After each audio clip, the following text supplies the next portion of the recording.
Bonsoir à tous, très heureuse de vous retrouver sur Monaco Info pour une nouvelle édition. Voici les titres de votre journal.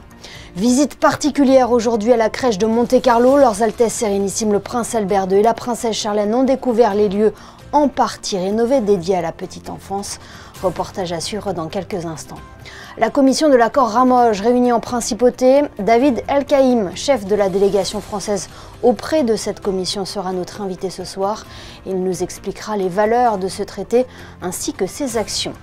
Dans ce JT, nous recevrons également Rémi Camus. L'aventurier s'apprête à mener une nouvelle expédition pour alerter sur les PFAS, des polluants dits éternels présents dans l'environnement et dans nos objets du quotidien.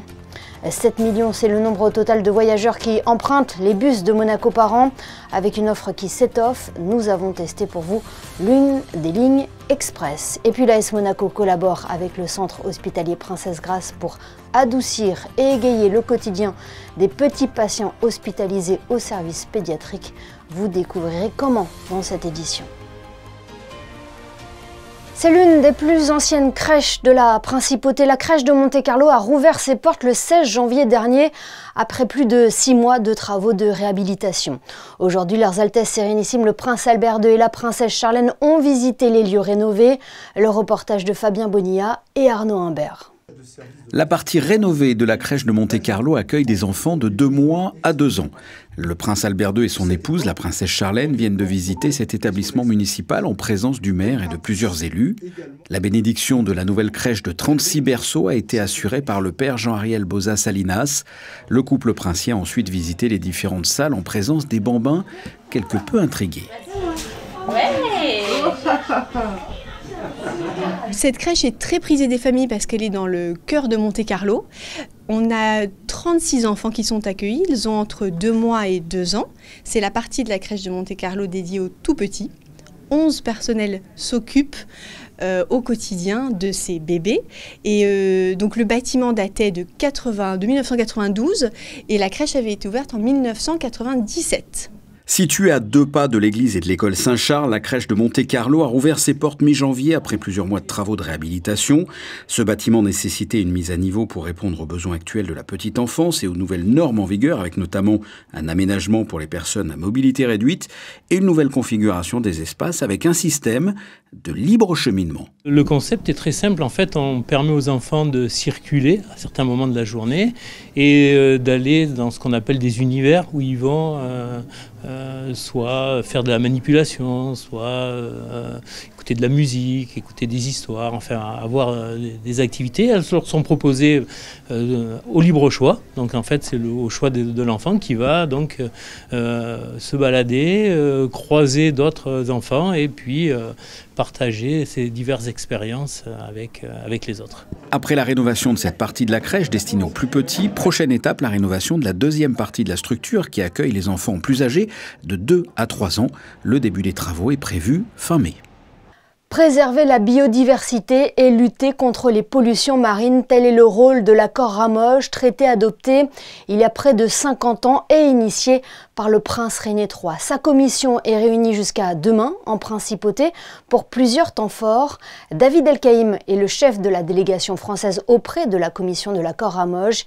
Il est notre invité ce soir pour développer cette actualité. Bonsoir David El-Kaïm. Bonsoir madame. Un mot tout d'abord sur l'accord Ramoge. Il s'agit d'un traité qui a la particularité de rassembler 3 pays, la France, l'Italie et Monaco. Absolument, c'est un traité qui a été signé en 1976 à l'initiative notamment du prince Régnier, voilà, pour lutter contre la pollution sur cette zone qui s'étend de Saint-Raphaël à Gênes en passant bien sûr par Monaco. Est-ce que c'est un accord qui est reconnu par les autres États méditerranéens notamment ? Un accord dont le travail est reconnu et salué par beaucoup des États de la Méditerranée.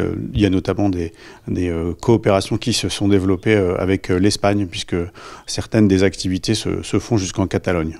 La commission de l'accord Ramoge s'est donc réunie aujourd'hui en principauté, l'occasion de faire le point des activités menées au cours des 2 dernières années. Quelles sont les actions à retenir de cet exercice ? Alors le premier pilier très important, c'est donc la lutte contre la pollution, qui se fait notamment dans le cadre d'un exercice qui s'appelle Ramoge-Pôle. de coopération entre les marines et les services judiciaires des trois pays parties. Voilà, cette année a souligné qu'il y a eu l'intervention de moyens aéronautiques, ce qui est une première.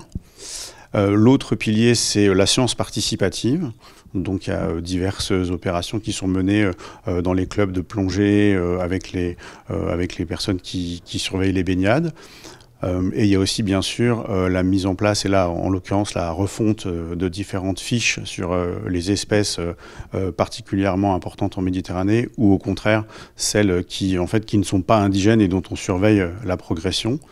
Voilà, avec de temps en temps les problèmes que ça peut causer en matière de biodiversité. Il y a également donc un volet de connaissance et de restauration de la Posidonie. Ça a par exemple été l'occasion d'un événement pendant la Monaco Ocean Week sur la restauration des herbiers de Posidonie. Oui, parce que Ramoge mène également des campagnes d'exploration. Absolument, il y a eu une campagne d'exploration qui a été menée en 2022, donc c'est pas la première, c'est la troisième, et là les résultats sont en cours de valorisation, ils ont été valorisés pendant le millénium précédent, et on s'apprête à lancer la campagne en 2025, et ce sera sous l'égide des autorités françaises, notamment avec un bateau mis à disposition par le DRASM, qui s'appelle l'Alfred Merlin. En 2024, on retiendra également le protocole d'entente entre vous, l'accord Ramoge, et l'accord Pélagos. C'est un protocole très important pour vos missions ? Absolument, parce que donc les deux accords ont les mêmes parties. Leur secrétariat se trouve dans les mêmes bureaux quasiment, et surtout leurs zones de compétences sont identiques, et tous les deux portent notamment sur la préservation de la biodiversité. Donc ça fait tout à fait sens de mutualiser les actions et de faire de la promotion mutuelle, puisque c'est exactement les mêmes buts qui sont recherchés. Lors de cette réunion, vous avez également fixé le calendrier de travail pour les 2 années à venir. Quels sont les axes prioritaires ? Alors le premier pour ce prochain biennium qui s'ouvre, c'est bien sûr la participation à l'UNOC, à la conférence des Nations Unies sur l'océan qui se déroule à Nice en juin, avec un moment préparatoire mais non moins important qui se déroule à Monaco sur l'économie bleue. Ça c'est le premier volet. Il y a donc la campagne que je mentionnais qui va se dérouler en 2025, la campagne d'exploration. Et un grand moment aussi de ce biennium, ce sera la célébration des 50 ans de l'accord l'année prochaine en 2026. Et ce sera sous présidence italienne, puisque aujourd'hui nous passons la présidence de la Commission à l'Italie. Justement, quel bilan pouvez-vous tirer de la présidence française de l'accord Ramoge ces 2 dernières années ? Alors pour nous, ça a été un bilan très très riche. On a d'ailleurs salué le travail du secrétariat qui a réussi à répondre à toutes les nouvelles propositions d'action qu'on leur a faites, et aussi en utilisant toutes les ressources qui étaient à leur disposition de façon extrêmement pertinente. C'est vraiment la poursuite d'une montée en puissance, d'une remontée en puissance si j'ose dire, parce que évidemment Ramoge, comme beaucoup d'autres organisations internationales ou accords, a subi de plein fouet la Covid pendant la crise, pendant cette crise-là, beaucoup d'activités ont été gelées. Donc voilà, on est reparti du bon pied, et ça va encore s'accélérer pendant le prochain biennium. Et on restera bien évidemment attentif à toutes les actions de l'accord Ramoge. Merci beaucoup, David Elkaïm, d'avoir été notre invité ce soir. Merci à vous, bonsoir. Et demain matin, Ramoge organise un événement intitulé « Découverte des milieux profonds et beauté de la zone Ramoge » au musée océanographique. Nous ne manquerons pas de revenir sur cette conférence dans notre prochaine édition. La préservation de l'environnement et sa connaissance motivent également les actions de Rémi Camus. Cet aventurier compte plusieurs explorations à son actif, comme le Tour de France à la nage en 2018 ou la traversée Calvi-Monaco en 2023. À ses exploits sportifs, il a décidé d'y associer la science. Les études menées en mer lors de son dernier défi en Méditerranée ont révélé la présence alarmante de FIPAS, des polluants dits éternels. Rémi Camus est en duplex avec nous. Bonsoir Rémi. Bonsoir. Merci d'être notre invité ce soir. Éclairez-nous tout d'abord, qu'est-ce que sont exactement ces PFAS ?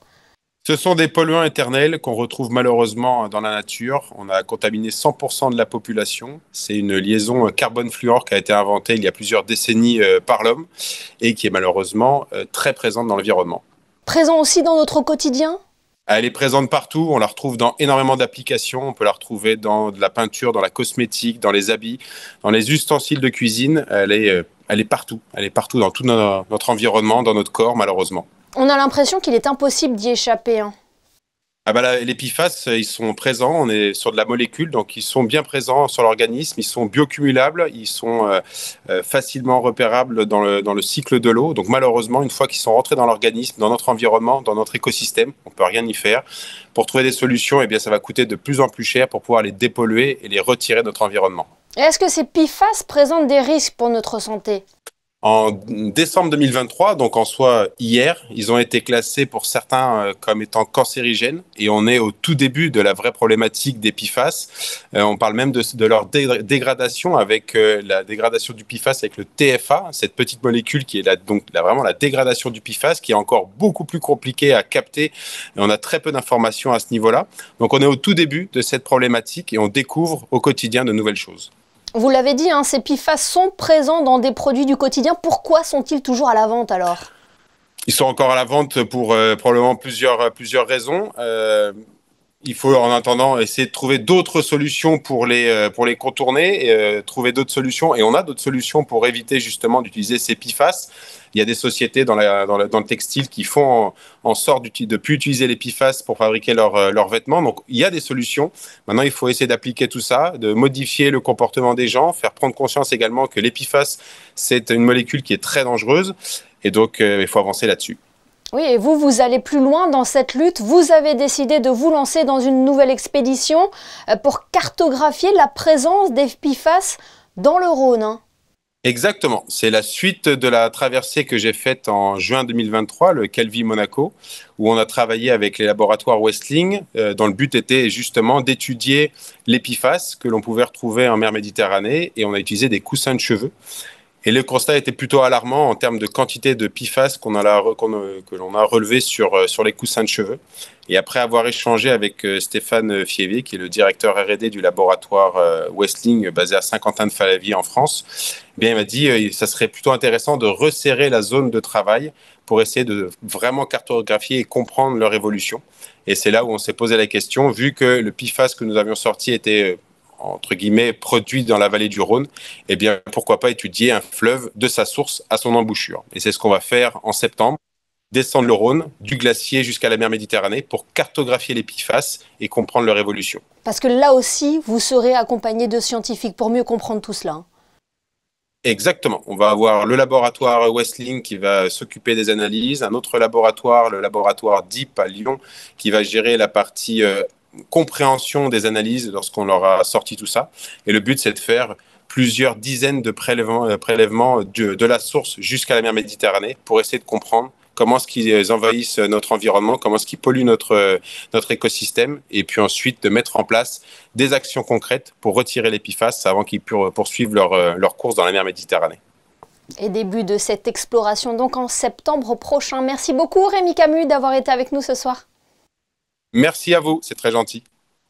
La mobilité urbaine est un enjeu majeur pour la principauté. Ces derniers mois, le gouvernement princier et la compagnie des autobus de Monaco a mis en place différentes offres pour satisfaire ses usagers. Parmi elles, le service ClickBus ou encore de nouvelles lignes qui permettent de parcourir la principauté encore plus rapidement. Alban Jean-Jambe, vous avez testé pour nous l'une de ces lignes de bus express. Et oui, cela fait plusieurs mois qu'une nouvelle ligne est implantée sur le réseau, la ligne X3 qui est matérialisée par la couleur verte sur vos affichages.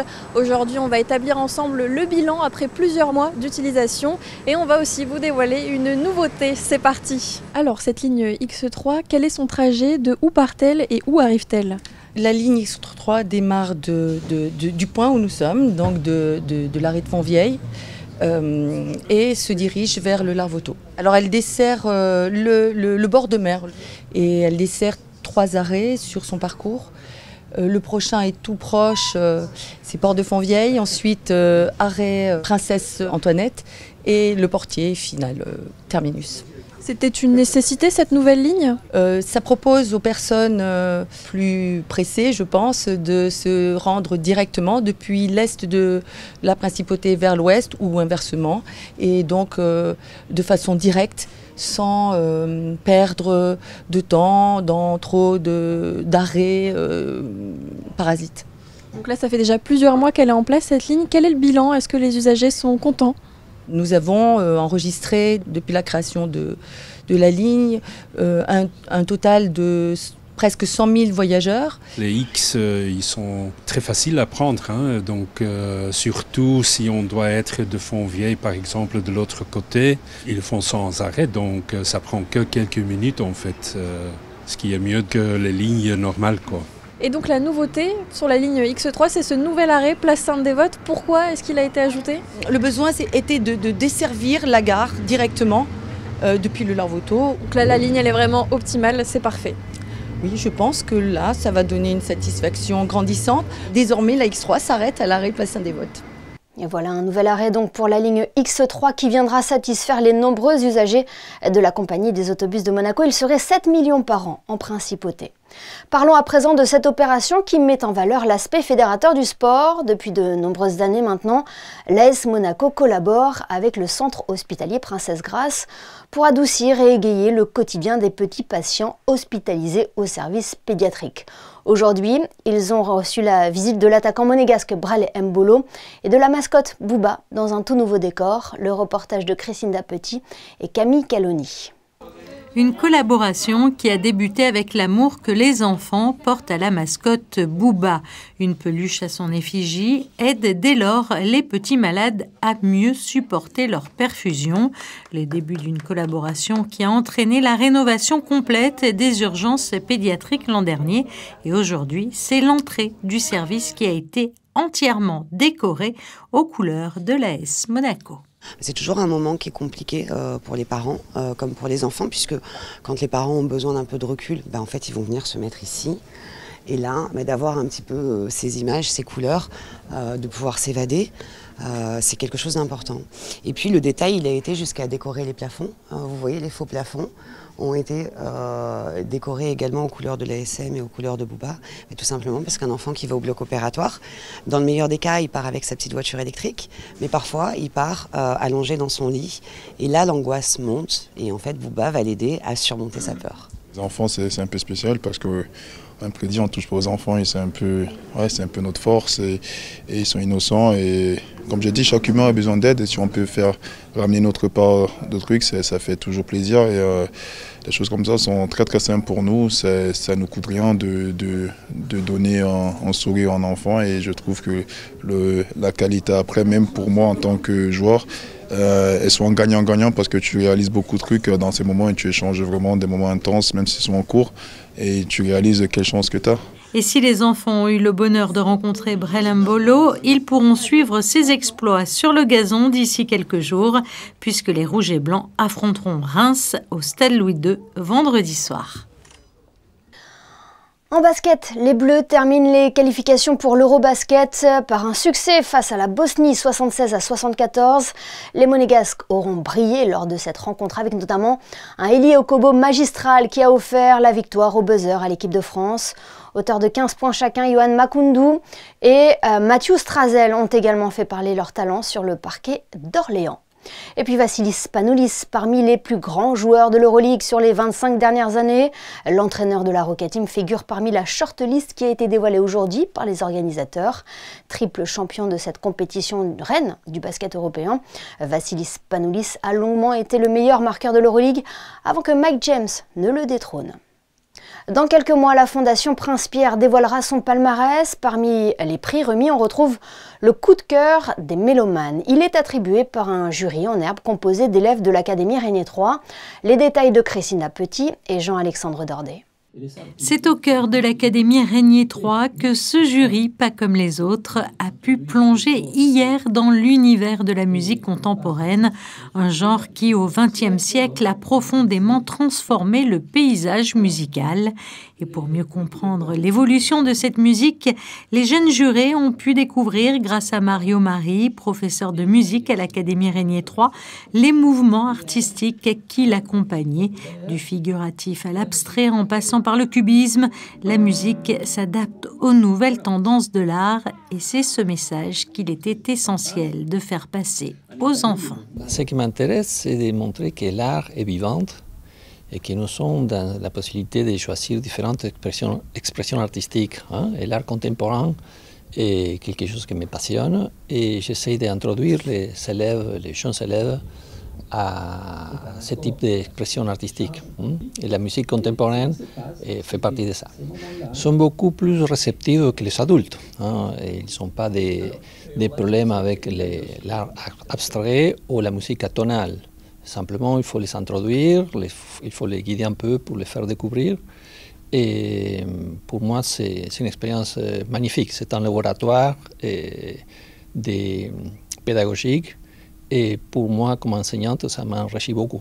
3 pièces étaient en compétition cette année. La première, Limbic Fragment de Melinda Wagner, un morceau pour ensemble instrumental qui explore des textures sonores uniques.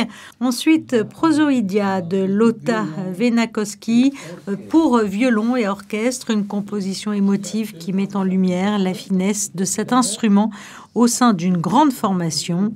Enfin, Outside the Helm of Time d'Agatha Zubel, une pièce spectaculaire pour orchestre en hologramme qui transporte les auditeurs dans un monde où la technologie et la musique se rencontrent. Après avoir écouté ces 3 œuvres majeures de la musique contemporaine, les élèves ont donc pu faire un choix et voter pour leur composition préférée. Un choix pas toujours simple à faire pour les enfants. Moi, j'aime bien le fait de récompenser déjà un compositeur parce qu'ils ont fait un beau travail. Il faudrait récompenser les 3, mais on ne peut pas. Je trouve que comme on fait pour le plaisir, c'est mieux. Les adultes, ils jugeraient plutôt par le ton, les notes. Voilà. Moi, j'aurais bien aimé de choisir les 3 parce que les compositeurs, ils ont fait vraiment un bon travail. La difficulté, c'est de se faire entendre. Aujourd'hui, ils ont été entendus. Ils ont été entendus par un jury de grande qualité. Vous avez entendu les réponses des enfants qui ont analysé la chose et qui l'ont reçu. Alors, je ne vais pas les contredire, évidemment, ils n'ont pas jugé sur la technique, mais quand même, ils sont capables de voir entrer les instruments les uns derrière les autres. Voilà, ce public-là, c'est le public dont on rêve. Le résultat du vote du coup de cœur de ces jeunes mélomanes sera annoncé lors de la soirée de gala de la Fondation Prince-Pierre qui se tiendra, comme chaque année, au mois d'octobre à Monaco. C'est de saison et de tradition, les oursinades font leur grand retour au marché de la Condamine. Une dégustation était proposée hier soir dans un esprit convivial autour de celle que l'on surnomme la châtaigne de mer. Je vous propose d'écouter Marjorie Crovetto, adjointe au maire de Monaco. Elle revient sur cette soirée au micro de Sarah Villemain. Ce soir, c'est notre oursinade, donc on reproduit un peu ce qui se passe donc dans les villages de Provence, dans le sud de la France. Donc c'est une dégustation d'oursins justement en début d'année. Alors c'est un événement qui est très attendu, donc effectivement dès qu'on ouvre les réservations il est complet dans la semaine. Donc il faut savoir qu'aujourd'hui on accueille 160 personnes, en tout cas il y a 160 de places assises dans la halle, donc ce qui est quand même assez important. Alors c'est un événement qui est vraiment très attendu, d'ailleurs c'est pour ça qu'on en fait 2 dans l'année, on a déjà fait une, donc là c'est notre 2e oursinade, et on fait vraiment à la demande des personnes qui viennent tout le temps nous rencontrer en nous disant alors c'est quand l'oursinade, donc c'est vraiment je pense un des événements vraiment attendus de ce début d'année. Et notez bien le prochain rendez-vous à thème au marché de la Condamine ce vendredi après-midi avec des airs de carnaval sur la place d'Armes. Ainsi s'achève cette édition. Dans un instant, la météo de Christina Petit, suivie du magazine Asphalte présenté par Vanessa Dessy. On referme ce journal avec l'oursinade au marché de la Condamine qui a ravi les plus gourmands. Photo signée ce soir Stéphane Dana. Passez une excellente soirée et à demain, 19h, pour un nouveau JT sur Monaco Info.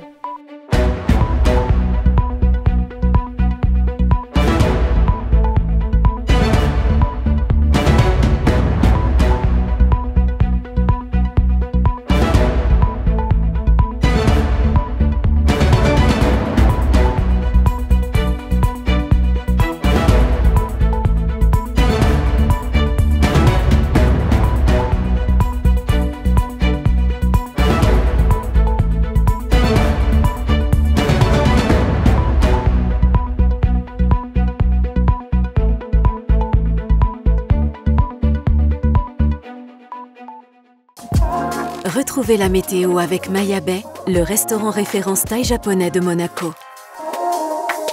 Demain, le temps sera mitigé, se partageant entre le gris et le bleu.